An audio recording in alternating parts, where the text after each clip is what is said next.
그런 생각을 할 때가 있습니다. 괜히 그런 말을 했네 라는 생각을 할 때가 있습니다. 어제 저녁에도 좀 그랬는데요. 어제 저녁에 이제 집에 잠깐 들어갔는데 지민이 책상에 있는 거 뭘 치우면서 왜 여기 이렇게 놨냐고 하는데 지민이가 조금 기분이 나빠하더라고요. 그래서 기분 나빠해서 제가 왜 그러냐라고 하면서 약간 지민이랑 티격태격 했는데 그러고 나니까 괜히 그랬다 싶은 생각이 들었어요. 잠자려고 누워있었던 애한테. 그래서 이미 잠 들었기 때문에 뭐 어떻게 할 수도 없는데 살다 보면 그럴 때가 있습니다. 괜히 그런 말을 했다라는 생각이 들 때가 있죠. 가만히 생각해보면 말을 많이 하는 게 항상 좋지는 않습니다. 아니 뭐 항상 안 좋을 때가 더 많다고 이야기할 정도라고 생각합니다. 그러니까 상황에 따라서는 그냥 입을 다물고 있는 게 더 있어 보이고 더 멋져 보이고 또 더 설득력이 있을 때도 있습니다. 최근에 제가 본 책 광고인데 그 책 광고가 뭐였냐면 직장에서 침묵으로 사람을 설득하는 방법. 침묵의 신비인가요? 뭐 그런 책 제목은 기억이 안 나는데 내용은 그거였습니다. 침묵이 사람을 설득하는 굉장히 중요한 방법이다. 말을 아끼는 것. 이런 책이었습니다. 그럼 무슨 얘기냐면 말을 하는 이유가 설명을 하고 설득을 하기 위해서 하는데 정반대의 효과가 나타난다는 이야기입니다. 지난주에 말씀드렸던 그 말의 이중성의 또 다른 면이라고 말할 수 있겠죠. 분명히 설득하기 위해서 말을 하는데 설득은 되지 않고 엉뚱한 결과를 하는 이 두 가지의 모습이 말에 다 있다라는 사실입니다. 지난주 말씀에 한마디로 정리해보면 말은 우리의 모든 것을 불태우는, 불사르는 말이 되기도 하지만 또 그 말은 무너진 곳을 세워주는 말이 되기도 합니다. 그 양면성이 있다는 거죠.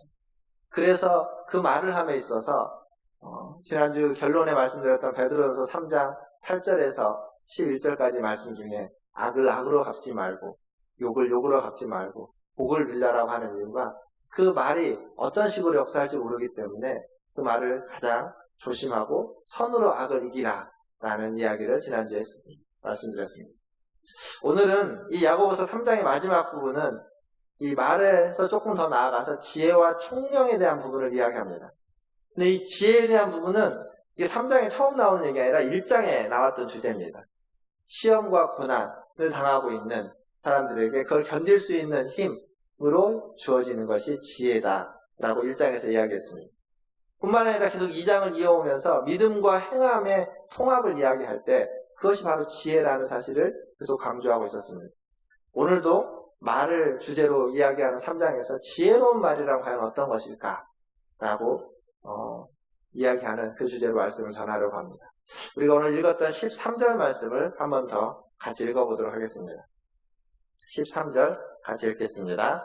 너희 중에 지혜와 총명이 있는 자가 누구냐? 그는 선행으로 말미암아 지혜의 온유함으로 그 행함을 보일지니라. 여기 보면 야고보는 믿음과 믿음을 보이는 행함으로 이야기를 했죠. 다른 것이 아니다라고 이야기했습니다. 오늘 이 지혜도 행함으로 이야기해주고 있습니다. 지혜와 총명이 있는 자가 누구냐? 그는 선행으로 말미암아 지혜의 온유함을 그 행함으로 보이는 자다. 그러니까 지혜와 총명이 있는 자는 행함으로 지혜의 온유함을 보이는 자다라고 말해주고 있습니다. 야고보는 지혜라는 것이 많이 알고 있고 똑똑하고 뭔가 현명한 것을 지혜라고 하지 않고 지혜의 온유함을 선함으로 행하는 것, 행하는 사람이 지혜로운 자다라고 말해주고 있습니다. 근데 이 행함에 있어서 전제가 하나 있죠. 그게 바로 지혜의 온유함입니다. 지혜의 온유함. 다른 말로 바꾸면 지혜의 중요한 특징은 온유함에 있다라고 말할 수 있습니다. 온유는 뭘까요? 성경에 보면 온유함이 지면에 있는 모든 사람보다 승하다라고 하는, 더 낫다라고 하는 사람이 한 사람이 있습니다. 모세죠, 모세. 모세를 통한 온유함을 오늘 이야기하지 않고 오늘은 제가 이제 평소에 잘 설교하면서 많이 말씀드리지 않았던 그 단어의 뜻을 조금 생각해 보려고 합니다. 몇몇 단어, 오늘도 이제 첫 번째로 온유라는 단어의 뜻인데요. 이 온유라는 이 말은 헬라어로 프라우스라는 말인데 그 말은 그냥 그대로 번역을 하면 그 부드럽고 얌전하고 겸손하다는 뜻이 있습니다. 온유라는 말은. 우리가 일반적으로 아는 말입니다. 근데 이 온유가 이렇게 예수님도 그렇고 바울도 그렇고 온유랑 함께 붙어갖고 쓰는 또 다른 단어가 하나 있습니다. 그게 뭐냐면 온유와 겸손입니다. 겸손과 온유를 예수님도 복음서에서 나는 온유하고 겸손하니라고 하면서 붙여서 이야기하고 있고, 바울도 서신서에서 온유와 겸손을 붙여서 2번이나 이야기하고 있습니다. 즉 그 두 가지는 굉장히 밀접한 관계가 있다는 겁니다.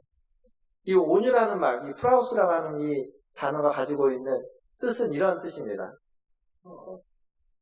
보통 이제 어원을 이야기할 때 그냥 번역만이 아니라 그것이 가지고 있는 어떤 스토리를 이야기하는데, 온유라는 말에, 프라우스라는 말의 스토리는 이렇게 거친 말이, 야생마들이 날뛰고 있을 때 그 말을 잠잠하게, 잠재우는, 진정시키는 것, 그것을 온유라고 합니다. 근데 야생마를 잠재우고 잠잠하게 하는 것, 지난주에 얘기를 하면은 무엇이 야생마를 잠재운다고 했죠? 잔잔하게 이렇게 진정시키냐면 재갈이라고 했습니다. 재갈. 그러니까 온유라는 말은 이 재갈이라는 말과, 재갈 물려서 진정시킨다는 말과 같다고 할 수 있습니다. 근데 여기서 중요한 건 뭐냐면 그 날뛰던 말이, 그 날뛰면서 야생마처럼 자기가 하고 싶은 대로, 자기가 가고 싶은 대로 가던 말이 온유케 된다는 건 주인의 말을 듣는다는 겁니다. 재갈을 물려준 그 주인에 의해서 움직이고 주인의 뜻에 따라서 나아간다는 이야기가 되는 겁니다. 그러니까 온유라는 말이 그냥 힘이 없고 나약하고 차분하고 얌전하기만 한 것이 아니라 거칠고 힘이 있지만 그 힘과 그 거침을 자기 마음대로 쓰지 않고 주인의 뜻에 따라서, 주인의 이끄심에 따라서 사용하는 것, 그게 온유라는 겁니다. 온유라는 말이 가지고 있는 힘입니다. 그러니까 이전에는 내가 내 마음대로 내 뜻대로 살아왔다면 온유한 자가 된다는 건 내 마음대로 내 뜻대로 사는 것이 아니라 주인의 마음과 주인의 뜻에 맞춰서 살아간다는 겁니다.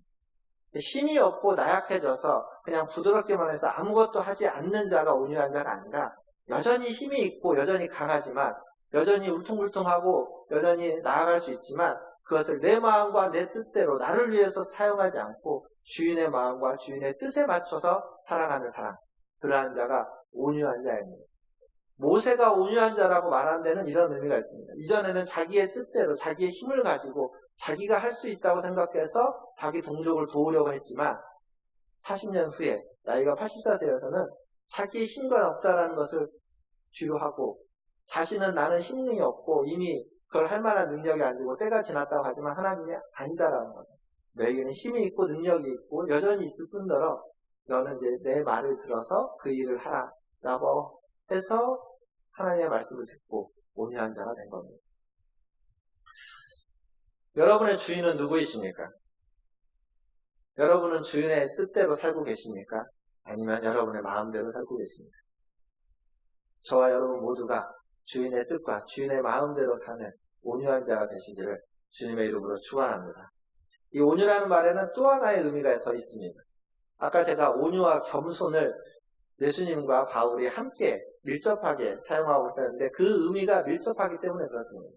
아까 프라우스라는 그 헬라어 단어에도 겸손하다라는 뜻이 있는 것처럼 이 겸손이라는 말을 좀 생각해 보면, 이 겸손이라는 말의 영어로 휴밀리티라는 말인데 이 말의 어원이 뭐냐면 휴무스라는 단어입니다.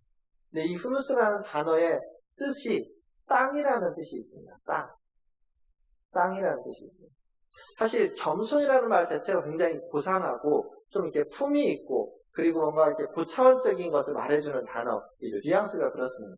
그런데 그 어원이 땅이라고 할 때 이 땅이라는 단어는 그렇게 고차원적이거나 혹은 뭔가 고상하거나 그런 어떤 뉘앙스를 갖고 있지 않습니다. 땅은 우리가 맨날 밟고 다니는 게 땅입니다. 물론 이제 현대 도시에서는 땅을 밟기 어렵죠. 다 콘크리트와 아스팔트로 다 도배되어 있기 때문에 실제 땅을 밟기는 어렵지만, 그러나 우리가 밟고 있는 곳이 땅이라고 할 때 땅은 늘상 우리가 밟고 다니는 겁니다.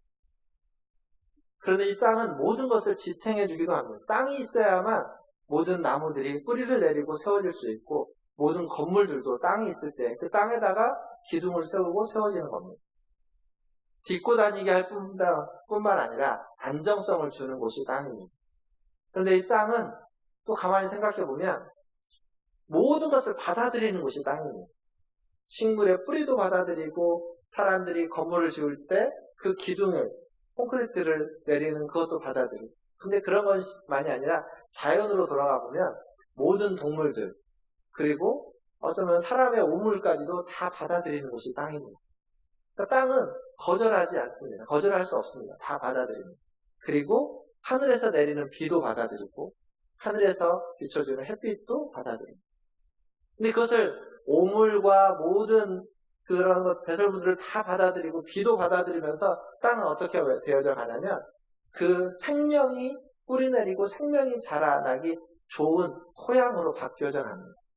그러니까 모든 배설물과 오물들과 쓰레기들을 받아들여서 그것들을 그 햇빛과 비로써 함께 그것이 섞이면서 시간을 통해서 그것들을 정화시켜가고 그것이 생명이 싹틀 수 있는 곳으로 만들어가는 곳, 그리고 그 생명이 싹트는 토양이 되어가는 곳, 그것이 바로 땅입니다. 다른 말로 하면 땅은 가장 밑바닥에 있지만, 그리고 모든 더러운 것들을 받아들이지만, 하지만 그 속에서 생명을 싹트게 하는, 열매를 맺게 하는, 뿌리 내리게 하고 자라게 하고 열매를 맺게 하는 곳, 그것이 바로 땅이라는 말입니다. 이게 바로 겸손의 뜻이고 온유의 의미입니다. 세상의 더러운 것과 하늘이 베풀어주는 것을 가지고서 낮은 곳에 있으면서도 모든 생명이 살아날 수 있도록, 그 생명이 뿌리내리고 자라고 열매 맺을 수 있도록 해주는 것이 온유이고 겸손함입니다. 참된 지혜가 있는 사람, 그런 온유함이 있는 사람이라고 할 수 있죠. 그 온유함이 있는 사람은 바로 이렇게 모든 것을 받아들이고 모든 것을 뿌리내리게 하고 모든 것을 자라나게 하고 열매 맺게 해주는 사람, 그 사람이 바로 참된 온유가 있는, 지혜가 있는 사람입니다. 저와 여러분이 이러한 참된 지혜를 가진 하나님의 사람들 되시기를 주님의 이름으로 축원합니다. 두 번째로 우리가 볼 말씀은 14절에서 16절까지입니다. 14절에서 16절까지 말씀을 한 번 더 같이 읽어보도록 하겠습니다. 14절입니다. 그러나 너희 마음속에 독한 시기와 다툼이 있으면 자랑하지 말라. 진리를 거슬러 거짓말하지 말라. 이러한 지혜는 위로부터 내려온 것이 아니요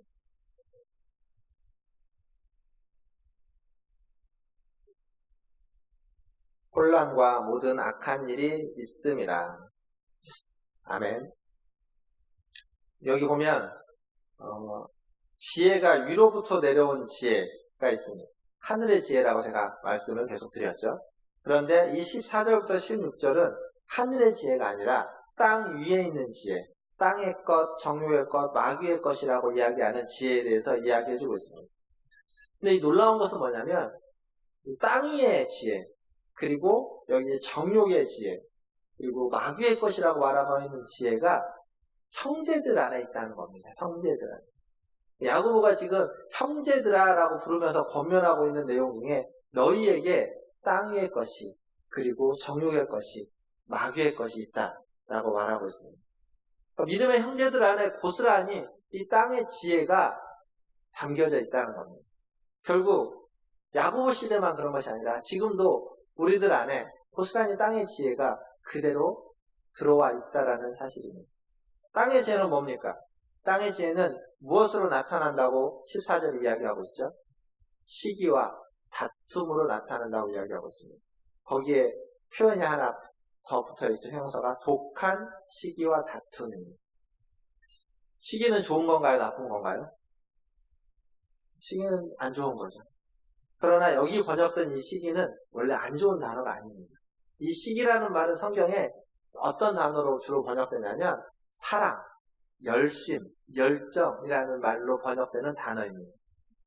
실제로 그렇게 번역되는 단어가 이 시기라는 말로 여기에서는 번역됐습니다. 그러니까 좋은 의미의 단어입니다. 좋은 뜻입니다. 하나님을 향한 열심, 그리스도를 향한 열정, 그리고 교회를 향하고 선교를 향한, 하나님의 일을 향한 그들의 헌신과 열심과 사랑을 이야기할 때 쓰는 단어가 이 단어입니다. 대부분 성경에서 좋은 단어로 더 많이 사용됩니다. 그런데 오늘 여기에 그 단어 앞에 뭐가 붙었냐면 독한이라고 하는 부정적인 형용사가 붙음으로써 이게 시기라는, 우리가 알고 있는 그런 시기라는 단어가 되는 겁니다. 아주 경쟁적인, 아주 열정을 가지고 경쟁적으로 하는 열정. 그래서 경쟁적인 미움의 단어가 되는 겁니다. 이게 열심과 열정의 두 얼굴이라고 말할 수 있습니다. 말의 이중성을 앞에서 이야기했지만 열심과 열정의 두 얼굴입니다. 교회를 사랑하고 하나님을 사랑하고 정말 열심히 있게 헌신하고 봉사했던 사람이 어느 순간 180도 바뀌어서 그렇게 사랑했던 교회, 그렇게 헌신했던 내를 비난하고 욕하고 그리고 떠나가는 모습들, 그러한 모습들이 있습니다. 어느 순간 그렇게 경쟁하듯이 독서를 쏟아내는 이야기를 들을 수도 있습니다. 그렇게 순수했던 사랑이, 그렇게 순수했던 열정이, 그렇게 헌신했던 열정이 180도 바뀌는 모습들을 우리는 보게 됩니다. 하늘의 것이라고 생각했던 것들이 어느 순간 땅의 것으로 전락되어 버리는, 똑같은 열심과 열정인데 그게 바뀌어져 버리는 모습들이 보여지게 됩니다.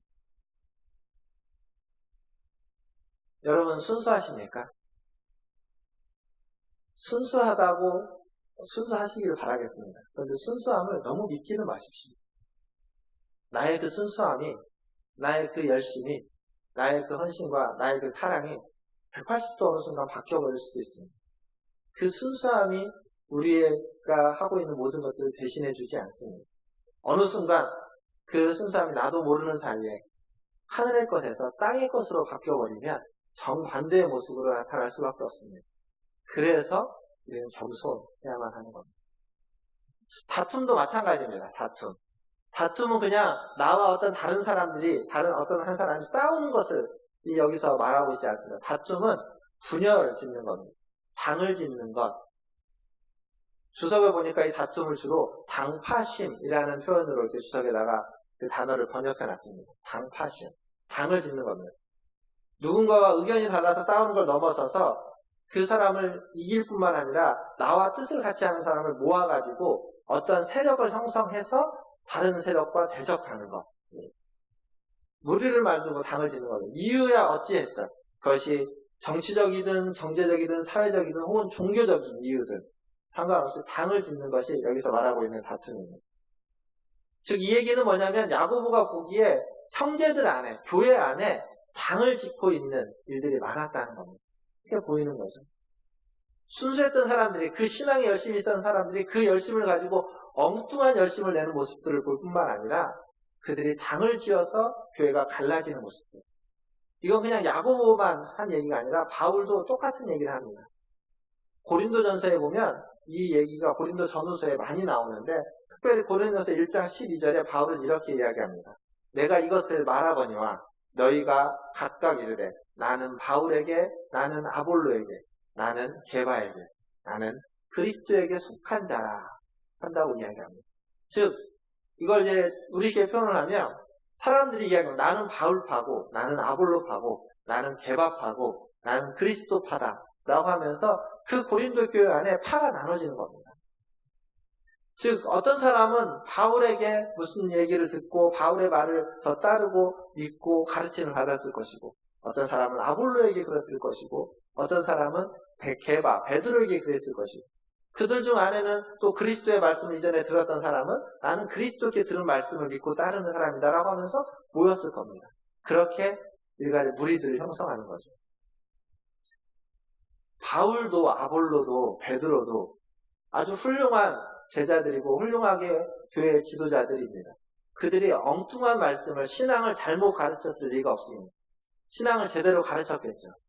그런데 여기 보시면 그들은 분명히 제대로 가르쳤지만 어느 순간 그들의 가르침을 받은 그들이 당파, 파를 형성하고 있습니다.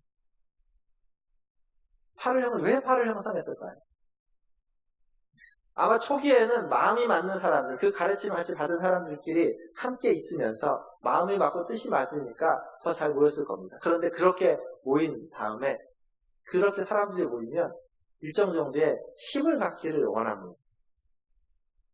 다른 무리보다, 다른 사람들보다 좀 더 나아지고 싶고, 좀 더 높아지고 싶고, 좀 더 뭔가 그럴싸한 일과 큰 일을 하고 싶고, 그래서 거기에 각 사람들의 어떤 포부와 야망과 꿈이 결부되기 시작하면 그 그룹은 하나의 파를 형성하게 되는 거예요. 다른 파보다, 다른 그룹보다 더 나은 그룹, 다른 그룹보다 더 큰 일을 하고 더 뭔가 더 의미 있고 가치 있는 일을 하기 위해서 그들보다 더 앞서서 나아가고자 하는 그러한 모습이 되는 겁니다. 그러니까 그들이 연합하는 것이 나쁜 것이 아니었지만 그것이 어느 순간 땅의 지혜와 결부되어져 가면서 변질되어 가는 거죠. 바울은 그것을 빌립보서 1장 17절에는 뭐라고 표현했냐면 다툼으로 그리스도를 전파한다라고 했습니다. 바울을 힘들게 하려고, 바울의 마음에 상처를 주려고 바울과 다투면서 하고 있는 일이 뭐냐면 그리스도를 전파하는 겁니다. 복음을 전하고 있는데 복음을 전하는 동기가 저들보다 내가 좀 더 낫다라는 것을 증명하기 위한 겁니다. 내가 저들보다 더 열심히 주의 일을 하고 있고 내가 저들보다 더 하나님 앞에 헌신하고 있다는 걸 증명하기 위해서 그리스도를 전파하는데 다툼의 마음을 가지고 당파짓는 마음을 가지고 하고 있다는 겁니다. 아픈 이야기지만 수많은 교회들이 지금도 동일하게 이러한 일들을 하고 있습니다. 현재도 경험할 수 있는 이야기들입니다. 옛날의 이야기가 아닙니다. 성경에만 있는 이야기가 아닙니다.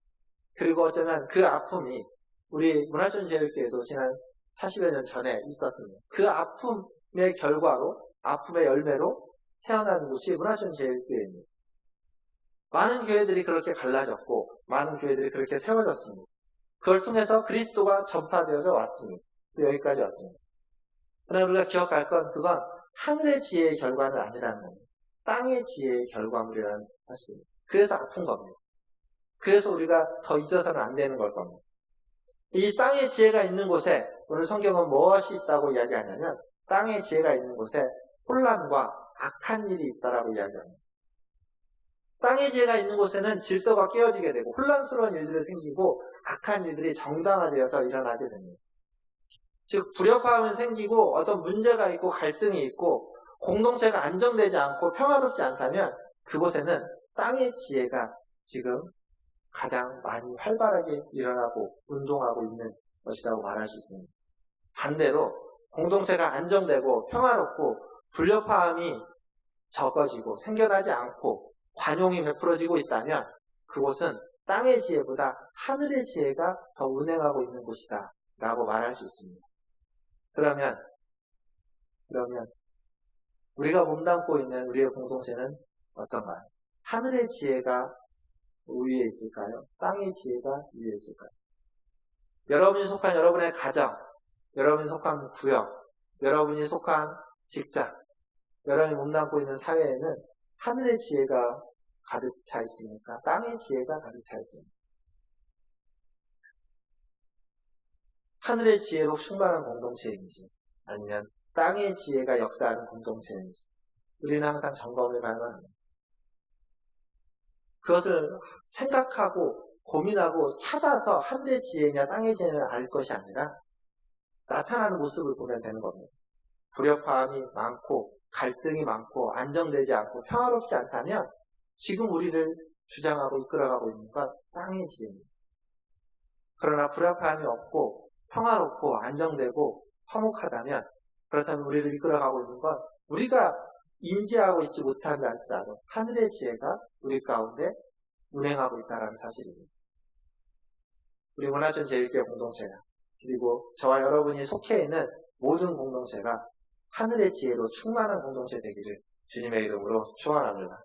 오늘 마지막 말씀 17절과 18절 말씀을 또 같이 읽어보도록 하겠습니다. 17절과 18절입니다. 함께 읽겠습니다. 오직 위로부터 난 지혜는 첫째 성결하고 다음에 화평하고 관용하고 양순하며 긍휼과 선한 열매가 가득하고 편견과 거짓이 없나니 화평하게 하는 자들은 아멘. 이것이 3장의 결론이죠. 그리고 야고보가 3장을 통해서 말해주고 싶은 겁니다. 위로부터 난 지혜, 하늘의 지혜를 가지라는 거죠. 그것은 성결하고 화평, 관용, 양순, 긍휼, 선한 열매, 그리고 편견과 거짓이 없는 것이다라고 이야기합니다. 이 항목들을 가만히 보면 갈라디아서 5장에서 바울이 말한 성령의 열매랑 비슷합니다. 성령의 열매는 벌써 9가지이고 여기는 6가지. 6가지의 어떤 맺어야 되는 것과 2가지의 없어야 되는 것들을 이야기하고 있는 건데 비슷합니다. 이 목록의 유사성도 있지만 항목의 유사성을 떠나서 더 유사한 건 뭐냐면 이 성령의 열매나 지금 하늘에서 오는 지혜의 열매라고 말할 수 있는 지혜는 관계적이라는 겁니다. 인격적이고 관계지향적이라는 사실입니다. 그냥 홀로 있으면서 나 혼자 존재하면서 맺을 수 있는 열매거나 나 혼자 존재하면서 가질 수 있는 지혜가 아니라 다른 사람과의 관계 속에서 인격적으로 맺어지는 열매고 인격적으로 주어지는 지혜라는 사실입니다. 기억하실지 모르겠지만 제가 성령의 열매를 이야기할 때도 똑같이 말씀드렸습니다. 성령의 열매는 인격의 열매다. 인간적인 열매다라는 말씀을 드렸습니다. 그러니까 그것은 그냥 어떤 영적인 것으로 치부되어서 신령하고 영적인 것으로 치부되어서 우리의 삶과 우리의 관계 속에서 굳이 큰 의미가 없고 내가 하나님과의 관계 속에서 맺어야만 하는 것들이 아니라 사람과 사람과의 관계 속에서 맺어야만 하는 것이고 사람과 사람과의 관계 속에서 운행되어지고 역사되어야만 하는 것, 그것이 성령의 열매였습니다. 하늘의 지혜도 마찬가지입니다. 하늘의 지혜를 갖는다는 건 하나님을 더 잘 섬기고 신앙에서 어떤 무엇인가 고귀한 것을 가지고 있고 신령한 지혜와 통찰력을 얻는 것이 아니라 하나님을 잘 섬기는 방법, 그 지혜를 깨닫는 것이 아니라 사람을 잘 이해하고 사람과 관계를 잘 맺고 사람을 잘 포용하고 하는 그 길을 깨닫고 그러한 삶을 살아가는 것, 그것이 하늘의 지혜를 가진 자입니다. 하나님과의 관계가 아니라 사람과의 관계라는 것을 우리가 주목해야 됩니다. 그래서 하늘의 지혜로 충만한 사람은 사람과 잘 지내는 사람입니다. 사람들과 잘 어우러지는 사람입니다. 많은 사람들, 다양한 사람들, 좀 이해할 수 없는 사람들과도 잘 어우러질 수 있는 사람, 그런 사람이 하늘의 지혜를 가진 겁니다.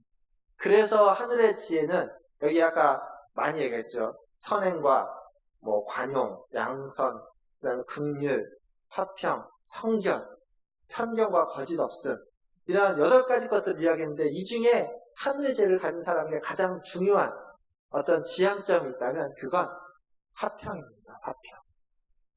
화평, 평화. 오늘 설교 제목이 피스메이커가 되라입니다. 평화의 사람이 되라. 그러니까 하늘의 지혜가 가득한 사람은 평화를 이루는 사람입니다. 화평을 이루는 사람. 하늘의 지혜를 가진 사람이 지향해야 되는 지향점은 거기에 있습니다. 성결도 중요하고 관용과 양선도 중요합니다. 그리고 여기 긍휼과 선한 열매, 거짓 없음, 편견 없음도 다 중요한 덕목이지만 그 모든 것들이 지향하는 것은 사람들과 화평을 이루는 겁니다. 평화를 이루는 겁니다. 그래서 하늘의 지혜를 가진 사람은 어떤 사람과 어떤 순간에도 어떤 상황에도 평화를 지향하는 사람입니다. 화평하고자 애쓰는 사람, 그 사람이 하늘의 지혜를 가진 사람이라고 말할 수 있습니다.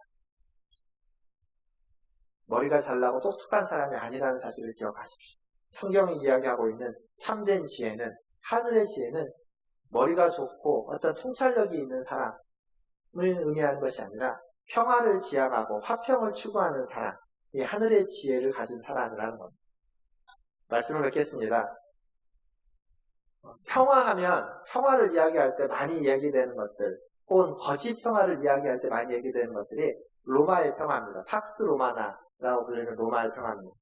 로마의 평화는 로마가 다스리던